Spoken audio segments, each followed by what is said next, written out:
Hey Mixers, welcome back to another NFL preseason video. We finally had a good day in the preseason the other day on Friday. So the Saturday games have not yet finished. We have had a good morning so far. We'll review what is done from those games. And then we'll jump into a couple of picks for Sunday. It is only a 2-game slate and I don't like the matchups.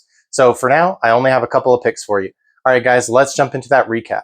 All right, so on Friday, we finally had a good day in the preseason. We went 3-2.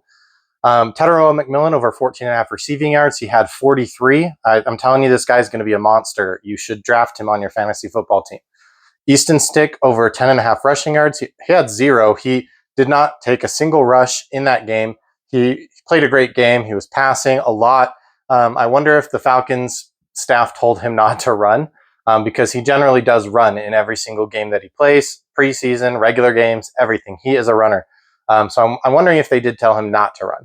And then Kyle Allen over 78.5 passing yards. He had 120. He is clearly better than Hendon Hooker, even though he's still pretty terrible. Hopefully Jared Goff is okay for the whole season. Jamari Thrash over 20.5 receiving yards. He only had 9. I think he only caught 1 pass and just never had another one. So he didn't get us there. And then Shador Sanders over a passing touchdown. I added that in the pinned comment. He ended up having 2. That prop actually got pulled off of Prize Picks. I don't know if other sites also pulled it, but I was able to get it in before they did pull it. And he obviously went over that line. He had a great day. And then today we went 2 for 2 on our props for this morning in the Giants Bills game. Frank Gore Jr. under 32.5 rushing yards. He did end with 21.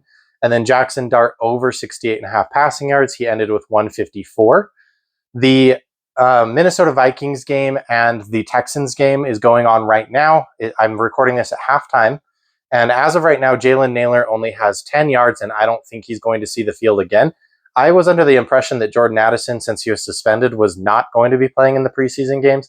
I don't know if I just assumed that, but I obviously did not get my sources correct on that. And so we were going with Jalen Nailor, thinking Addison would be out and Nailor would get the the first reads from JJ McCarthy. Instead, Addison did play. He got 3 yards and had like 43 receiving yards, 3 catches for 43 receiving yards, which should have gone to Nailor. So that was my mistake. I didn't realize Addison was going to be playing. And then the Jalen Null one, it looks like it could get there. He was still playing up to the halftime, so I don't know if he's still going to be on the field in the 3rd and 4th quarter or not. So we'll just have to wait and see on those. We doubled. I know 30% hit rate is still pretty horrible, but it was 14 and now it's 30. So we did double our hit rate from the first 2 preseason slates, which were absolutely trash for us. Today, I put the Bears logo on the thumbnail because we're just taking 2 Bears players. So if you want to pair those with some MLB props or some NFL regular week props or, whatever you want, go for it. But I did not like the other teams.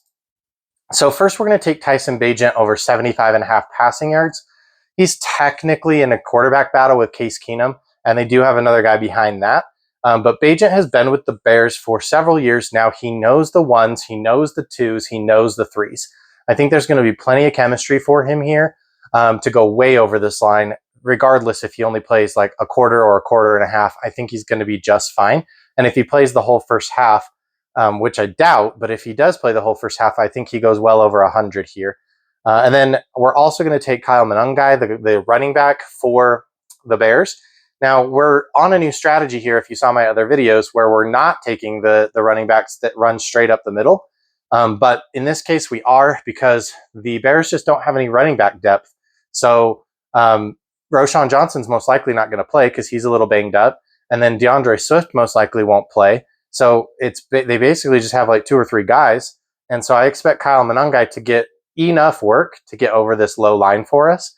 And I also expect them to be winning the game pretty much the whole time against the Dolphins. The Bears do have some pretty good depth at their defense and some pretty good depth at wide receiver.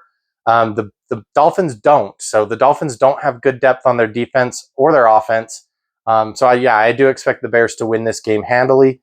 And so those are the 2 plays we're taking. Some other players that you could consider are Quinn Ewers. I just think he's going to struggle because this Bears defense is going to pressure him. And when he gets pressured, he really, really struggles. And plus, who is he going to be throwing it to? Nobody in the 4th quarter. by the time he sees the field. I mean, he'll probably see the field in the third quarter, but the first string won't be out there at all during that to help him out. So yeah, I just think he has a miserable day, unfortunately for him. And then I don't like any of the Saints quarterbacks, and I don't know what the Chargers are going to do, so I'm staying away from that game as well. But you could consider Quinn Ewers over his passing yards. The other thing you could consider would be Cameron Dicker, the kicker for the Chargers. He had 4 PATs in his first game against the Lions. I do expect him to have a good game against the Saints as well. So he should be able to get 2 PATs again.